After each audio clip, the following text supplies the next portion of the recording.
We begin in Washington, where President Donald Trump has signed a bill compelling his Justice Department to release all of its case files on convicted sex offender Jeffrey Epstein.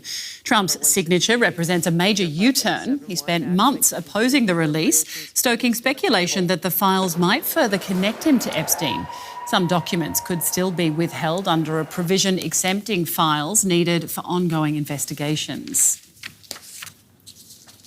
Scott Lucas is a professor of American Studies at University College Dublin. He joins us from Wicklow. Scott, Trump has signed this bill now, and we're looking at a 30-day deadline for public release. But there are still so many questions, namely what exactly will be released, what will be held, and what will be redacted. I think there's two general areas to look for. The first is that it's absolutely legitimate, indeed essential, that some information is what we call redacted, that is blacked out in the files. Remembering that these files were part of a criminal investigation, you need to protect victims, you need to protect the names of witnesses, you need to protect the names of those who might suffer harm if their identities were revealed. And so that's a practice which is common with all files, not just these. The second, however, is not as much a legitimate reason as much as a political tactic that you've alluded to. And that is that to try to hold back information that could damage him or those whom he knows. Donald Trump may have ordered a so-called investigation of Bill Clinton, the former U.S. president, the former Treasury Secretary, Larry Summers, and the co-founder of LinkedIn, the Democratic donor, Reed Goldman. And the reason why he does that is that he could possibly make the claim, look, these are active files.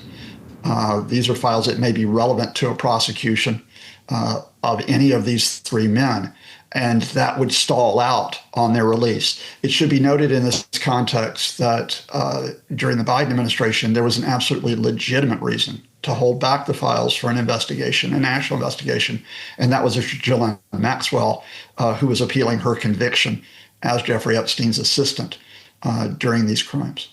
OK, so still many questions remaining of what we will actually end up seeing.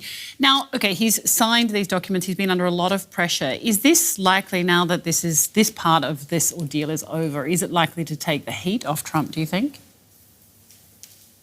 No, especially if he does try this stalling technique, because what it does is it will keep the question of the future of the Epstein files, even before we see them at the top of the news cycle. Remember that just before we got to the culminating vote to release the files, the Trumpists were hoping to portray the Democrats as in disarray. They were dysfunctional over the end of the government shutdown. That has receded from view, and we have just this question of, will we have transparency? Will we have accountability? Paradoxically, I think Trump's best option here is actually to get the files out there quickly and hope they recede as a story, hope that he's not implicated in them. But if he stalls, he's going to do just the opposite. He is going to keep the heat on him, even if you don't find that smoking gun, because he's buried it.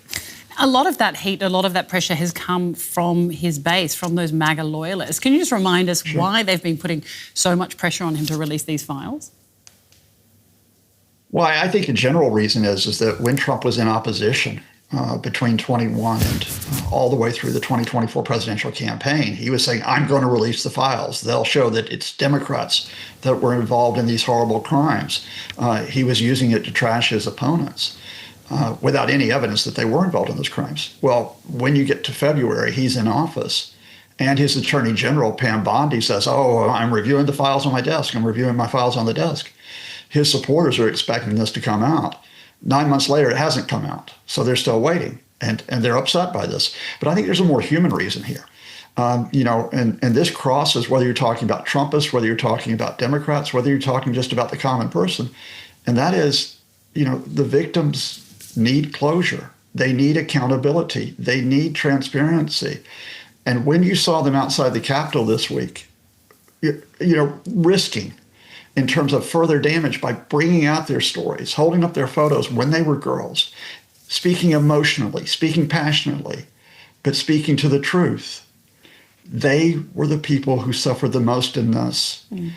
And I think there are some representatives in Congress, including Republicans, and that's what motivated them. And I think when that vote was made to release the files, which puts the pressure on Trump, the fundamental was not to put the pressure on Trump. It was to do right by those victims, albeit 20 years, more than 20 years too late. Yeah, indeed. All right, Scott Lucas, thank you very much. Scott Lucas from the University College Dublin.